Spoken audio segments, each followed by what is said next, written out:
Hey, I'm Dusti Martin with the Martin Group at Platinum Living Realty. Today we're going to talk about finding a home that's not in an HOA when you move to Arizona.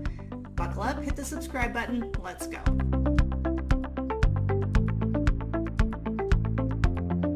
Let's just be honest here. One of the biggest requests I get from buyers, both those coming from out of state and from those inside here in Arizona, are always asking, I want a home with no HOA.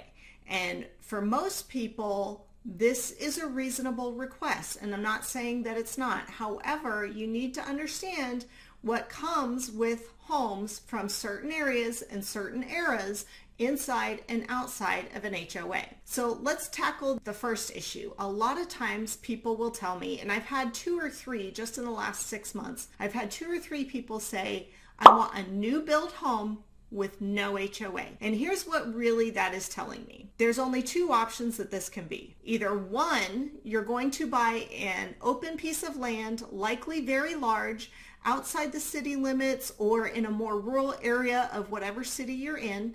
It's going to be a large piece of land, probably about 1 acre or more, and you want to build a custom home in a non-subdivided neighborhood. That is one option. The other option for a new build in Arizona is going to be a professionally planned and developed community, and those will always have an HOA.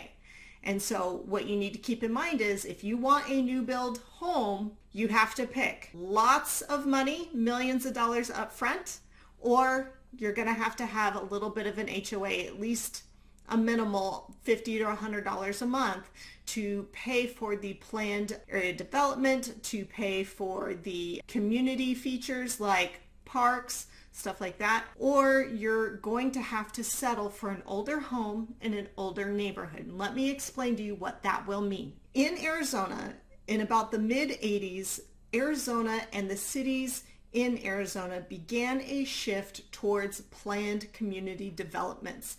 And what was happening was the city didn't want to deal, or cities, it's not just one city, cities didn't want to deal with complaints from the neighbors about a specific neighborhood.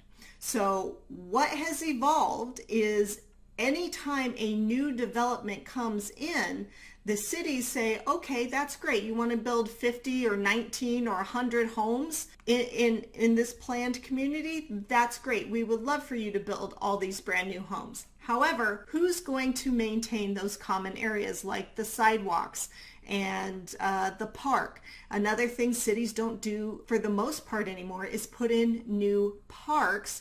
And when you have a new build community, one of the things that the community is going to want or need is like a playground or a park to walk your dog, get some exercise, let the kids run, etc., etc. And so a lot of times the cities are no longer interested in building new parks because they are expensive to build and even more expensive to maintain for the indefinite future. So what has happened is when a new development goes in, the developer will actually, put an HOA together.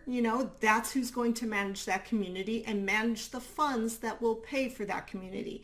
So the playground in your neighborhood, chances are if you have an HOA, that playground is paid for with the HOA's funds, right? And it's the same thing in Anthem. They have that massive park that is paid for using the HOA fees for those who live in Anthem. One of the things you need to realize is if you don't want an HOA, that means you have 2 options when you think about, do I want a new build or an older home? If you want a new build and you don't want an HOA, you are going to spend probably minimum $1 million to purchase the land and build the home to your custom specifications.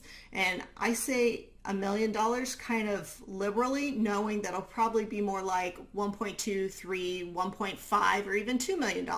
It can get incredibly expensive here in the Phoenix area. On the other hand, the other option to have no HOA is to buy a home in an older neighborhood. And with that, yes, you will have a lower price point and you won't have millions of dollars to invest, but you will have an older home to deal with. You will have different types of construction. You may have different types of electrical engineering. You may have different types of framing. You may have different types of plumbing. In the Phoenix metro area, I have seen everything from cardboard pipes put in 1935 to cast iron to clay, right down into the PVC type style products that we're seeing now, or different types of metals coming into and out of homes to connect to the city sewer.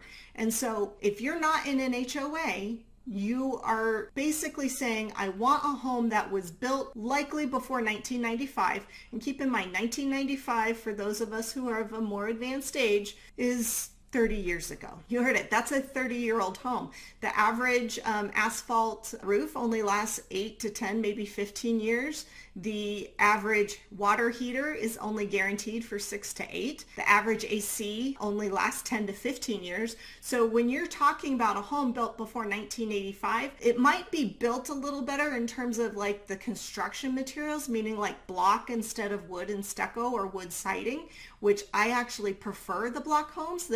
But on the other hand, the flip side is you might have aluminum wiring. You might have lay pipes that connect to the city, and sometimes roots can be super invasive and ruin those. Stuff like that. And so when you go into an older home, chances are, let's say it was built in 95, that home should be on minimum its second roof, at a minimum have had 2 AC replacements, and probably gone through no less than 3, maybe even 4 water heaters. So when you start adding this up, you need to approach these homes that are older with a grain of salt and realize that they are not going to be absolutely perfect like a new build. And I'll even tell you right now, a lot of new builds aren't perfect either.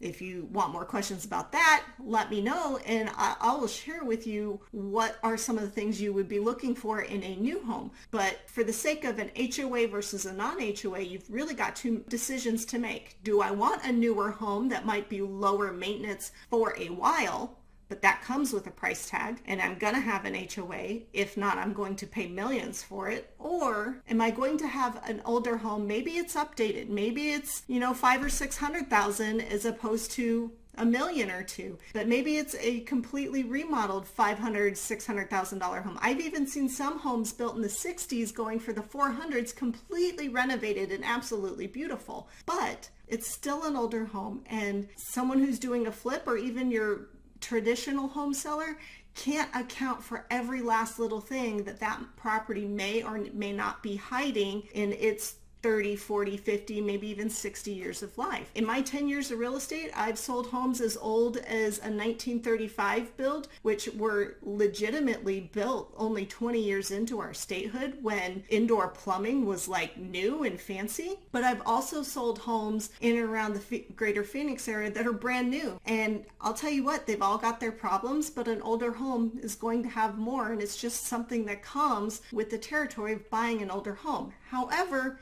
you will have the freedom to update it, to paint it, to expand it, within the city regulations and zoning codes. But like I said, you can't expect an older home with no HOA to be perfect, right? If you want perfect, you're going to have to build it yourself. And if you're going to build it yourself, your 2 options are spend millions of dollars, not be in an HOA, or pay $50 to $100 maybe a month, maybe a little bit more depending on the HOA, to have a brand new community, because that's really the only 2 options. Cities don't want to handle the neighborhood complaints. They don't want to have to pay for the parks and recreation side of things. They don't want to have to manage the grass in the water retention areas. So as you drive around Phoenix, you see those big swaths of grassy areas. You're like, oh, what a beautiful park. And you notice it's always got like a hill and it kind of dips down from where it's at. That's to catch our natural rainwater to help things percolate down.